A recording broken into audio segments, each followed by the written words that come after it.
Hello and welcome back to all dear students, welcome to career planet. तो बच्चों solid state chapter हमारा complete हो चुका है। हम स्टार्ट करते हैं एनसीईआरटी के क्वेश्चन से।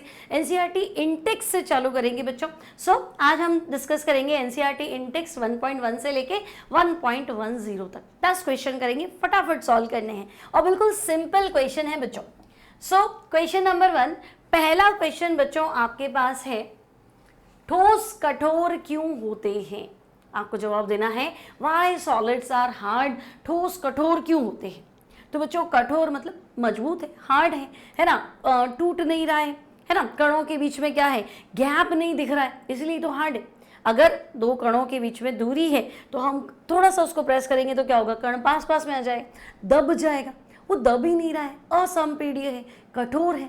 तो हम कहेंगे ठोसों में कणों के बीच की दूरी न्यूनतम, कणों के मध्य आकर्षण बल तो वो अधिकतम, गैप है नहीं, अट्रैक्शन बहुत ज़्यादा है ना। तो जब हम उसको प्रेस करते हैं तो वो हमें हार्ड फील होता है ना। कण फ्री नहीं है गति करने के लिए, दो कणों के बीच में इतनी जगह नहीं है कि ये जगह बदल के एक दूसरे से मूव करे। ऑसिलेट जरूर कर सकता है, दोलन कर सकता है, लेकिन अपनी जगह पे। वाइब्रेशन समझते हो ना, वाइब्रेशन कर सकता है इतनी जगह कि वो वाइब्रेट हो सके, लेकिन फ्रीली मूव जिसे करना बोलते हैं ना, वो पॉसिबल नहीं। इस कारण कठोर होता है ना। तो भाई ठोस कठोर है तो हम कहेंगे ठोस अवस्था में अवयवी कण गति करने के लिए स्वतंत्र नहीं है। अवयवी कणों के मध्य प्रबल आकर्षण बल है ना, लेकिन ये अपनी माध्य स्थिति के चारों ओर क्या कर सकते हैं, दोलन कर सकते हैं। इस कारण ठोस जो है वो सघन व्यवस्था बनाते हैं और कठोर संरचना रखते हैं, हार्ड स्ट्रक्चर जो है वो बनाते हैं। नेक्स्ट प्रॉब्लम पे आते हैं बच्चों। तो नेक्स्ट प्रॉब्लम हमारे पास है, ठोसों का आयतन निश्चित क्यों होता है? आपको आंसर देना है why solids have definite volume. तो बच्चों आयतन निश्चित मतलब जितनी जगह घेरी उतनी, ये पेन ने जितना वॉल्यूम लिया है उतना ही, है ना।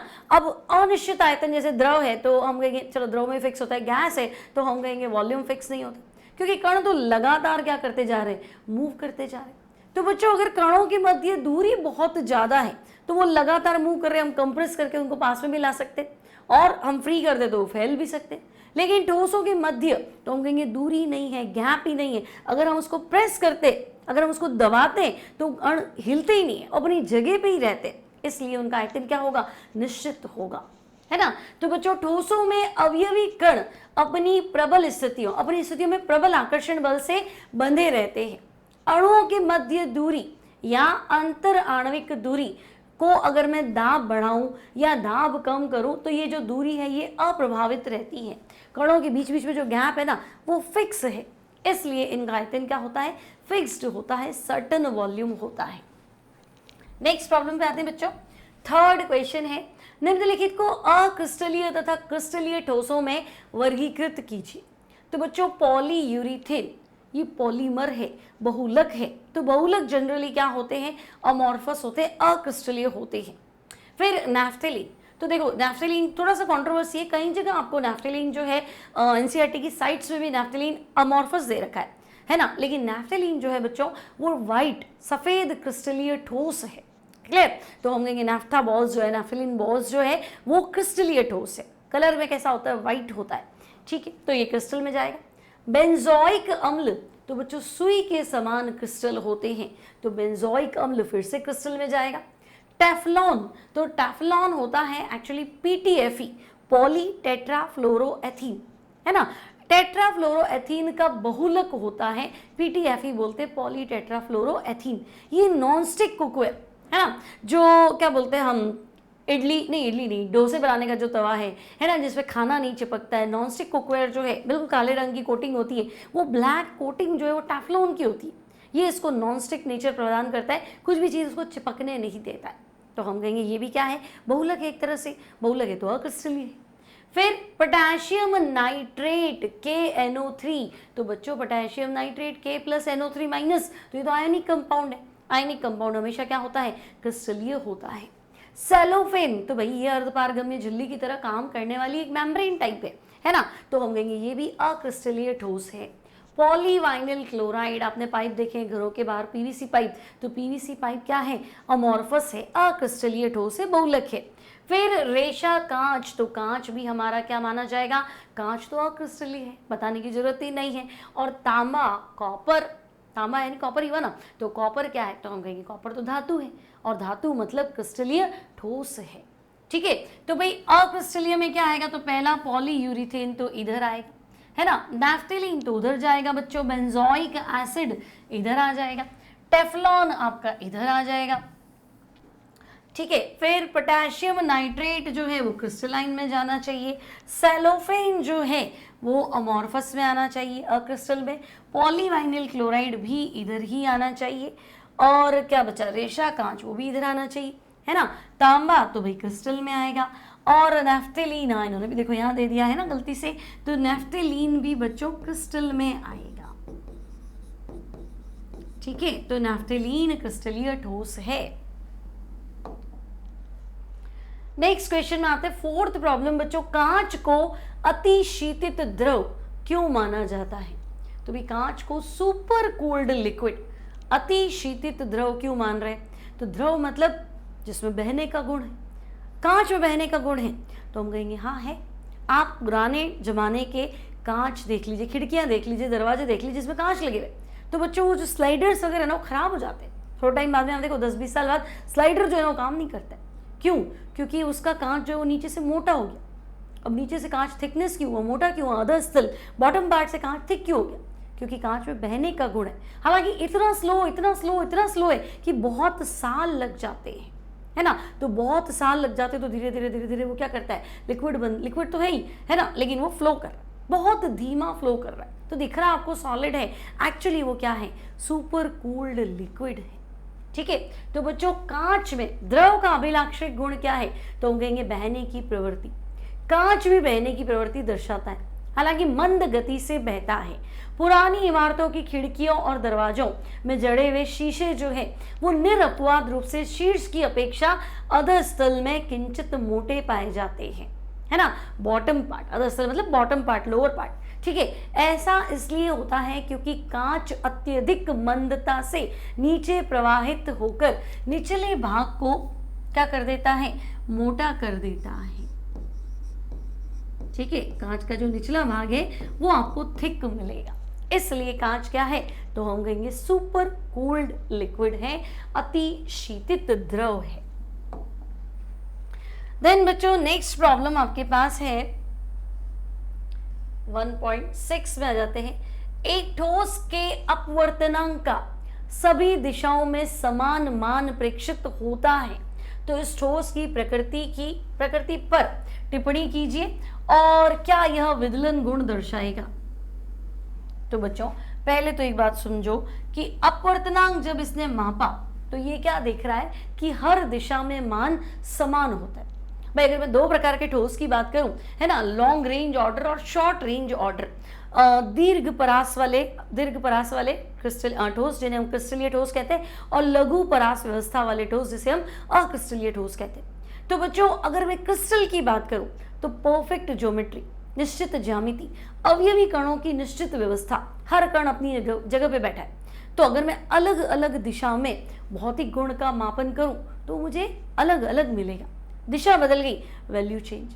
लेकिन अगर मैं अक्रिस्टलीय ठोस की बात करूं तो बच्चों वहां अनिश्चित व्यवस्था होती है, शॉर्ट रेंज ऑर्डर होता है, दीर्घ परास व्यवस्था, कुछ हद तक तो कण आराम से अरेंज होते फिर डिस्टर्ब हो जाते, फिर व्यवस्था निश्चित होती है फिर डिस्टर्ब हो जाती है।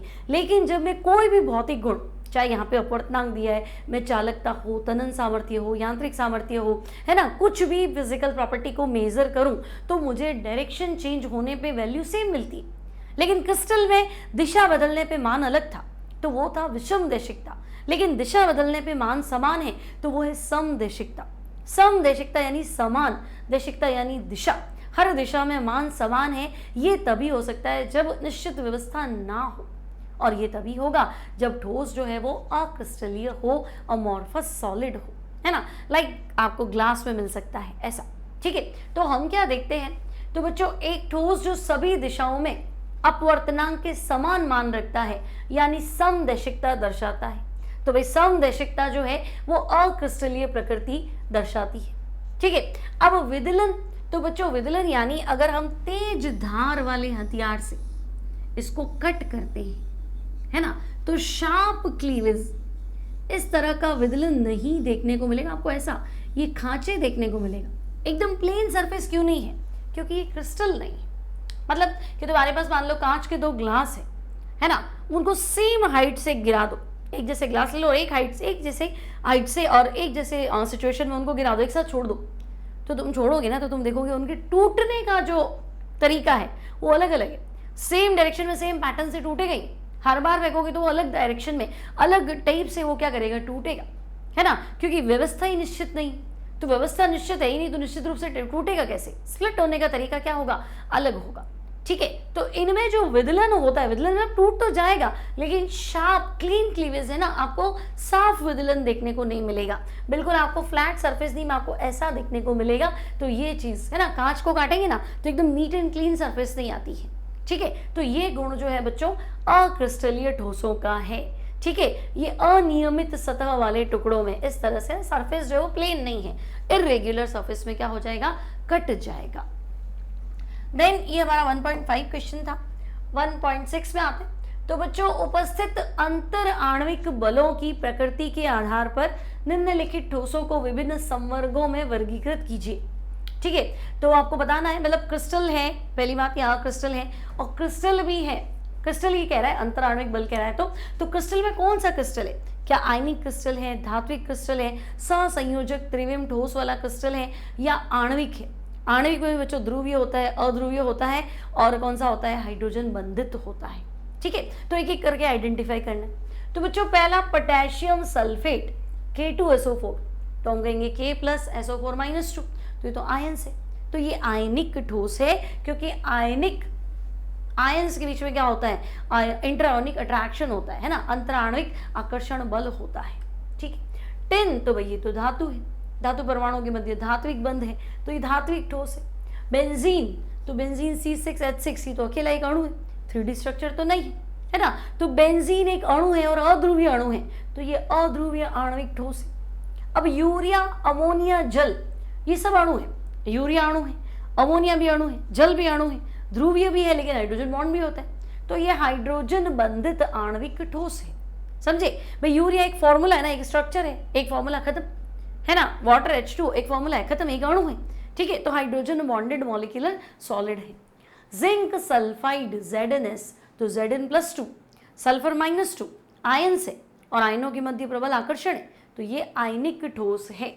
ग्रेफाइट, तो ग्रेफाइट का फॉर्मूला C, तो क्या एक ही कार्बन है, तो हम कहेंगे नहीं, C बहुत ज्यादा 3D के अंदर स्ट्रक्चर है इसका बहुत बड़ा, है ना, षटकोणीय पर्तीय संरचना बनाता है, तो 3D में जो बहुत बड़ी ज्योमेट्री रखता है उसको कोवेलेंट 3D नेटवर्क सहसंयोजक त्रिविम ठोस कहते हैं, तो हम कहेंगे ग्रेफाइट तो उसमें आएगा, सहसंयोजक त्रिविम ठोस के अंदर आएगा। रुबीडियम, तो बच्चों रुबीडियम धातु है, जनरली ईयम आता है तो धातु होता है ना, तो हम कहेंगे ये धातु है तो धात्विक ठोस। आर्गन, तो भैया अक्रिय गैस है, उदासीन है, तो इसको आणविक ठोस में रखेंगे, अध्रुवीय आणविक ठोस। सिलिकॉन कार्बाइड, तो बच्चों सिलिकॉन कार्बाइड का 3D में बहुत बड़ा स्ट्रक्चर होना चाहिए, है ना। अगर मैं आपसे कहूँ सिलिकॉन कार्बाइड, तो ये ऐसा कुछ होना चाहिए ना, SiC, ठीक है। सिलिकॉन कार्बाइड को हम कार्बोरेंडम भी बोलते हैं। देखो सिलिकॉन कार्बन दोनों की वैलेंसी 4 है, ठीक है, सब पूरी है ना ये, तो ये 3D में बहुत बड़ी स्ट्रक्चर बनाता है, तो इसे सहसंयोजक त्रिविम ठोस कोवेलेंट 3D नेटवर्क, त्रिविम आकाश में बड़ी जालक संरचना बनाता है ना, और इतना बड़ा स्ट्रक्चर है, विशाल अणु है, तो कोवेलेंट 3D नेटवर्क सॉलिड में कैटेगराइज करेंगे, ठीक है। तो ये हमें चेक करना है कि भाई धात्विक कौन है ना, आयोनिक कौन है। तो देखो आयोनिक में पोटेशियम सल्फेट रख लेते हैं, जिंक सल्फाइड को रख लेते हैं, ठीक है। फिर सहसंयोजक में तो कोवेलेंट 3D नेटवर्क, बड़ा स्ट्रक्चर किसका था, तो हम कहेंगे बड़ा स्ट्रक्चर एक तो ग्रेफाइट का था, एक सिलिकॉन कार्बाइड का था, है ना, विशाल सहसंयोजक अणु है। आणविक ठोस प्रॉपर फॉर्मूला बता दो तो हम कहेंगे बेंजीन था, यूरिया था, अमोनिया था और जल था और आर्गन था, ठीक है। और धातु तो हमें 2 ही मिले थे, टिन और रुबीडियम, तो ये धात्विक ठोस है। ठीक है, ये हमारा क्वेश्चन नंबर 1.6। 1.7 देखिए बच्चों, तो क्वेश्चन नंबर 1.7 है हमारे पास, ठोस ए अत्यधिक कठोर तथा ठोस और गलित दोनों अवस्थाओं में विद्युत रोधी है और अत्यंत उच्च ताप पर पिघलता है, तो ये किस प्रकार का ठोस है? तो बच्चों विद्युत रोधी है, करंट नहीं आता है, चाहे ठोस अवस्था हो चाहे गलित अवस्था हो, तो हम कहेंगे करंट नहीं आता है तो फिर धात्विक ठोस भी नहीं और आयनिक ठोस भी नहीं, क्योंकि दोनों चालक तो थे ही। धात्विक तो ठोस अवस्था में भी और गलित अवस्था में भी चालक था, है ना। और आयनिक की बात करूँ, चलो ठोस में करंट नहीं आएगा लेकिन गलित में तो आएगा, लेकिन तो कह रहा विद्युत रोधी है, करंट आएगा ही नहीं, तो हम कहेंगे धात्विक गया और आयनिक गया। अब उच्च ताप पे पिघलता है, अगर ये छोटा मोटा अणु ही होता तो फिर तो जल्दी पिघल जाता, है ना। तो हम कहेंगे उच्च ताप पे पिघलता है, मतलब बहुत बड़ी ज्योमेट्री है, विशाल संरचना बना रहा है त्रिविम आकाश में, और ऐसा तभी संभव है जब वो सहसंयोजक त्रिविम ठोस हो, है ना। तो ये सारे कैरेक्टर जो है बच्चों, ये कोवेलेंट 3D नेटवर्क सॉलिड के हैं। ठीक है, तो देखो ठोस ए ठोस और गलित दोनों अवस्थाओं में विद्युत रोधी है, यानी ना तो इसमें कोई आयन्स है ना फ्री इलेक्ट्रॉन्स है। फिर उच्च ताप पे पिघलता है, यानी ये एक विशाल अणु है, और ये गुण जो है सहसंयोजक ठोसों का है, यानी ये सहसंयोजक त्रिविम ठोस है, covalent 3D network solid. Next है बच्चों क्वेश्चन नंबर 1.9, किस प्रकार के ठोस विद्युत चालक आघात वर्धनीय और तन्य होते हैं?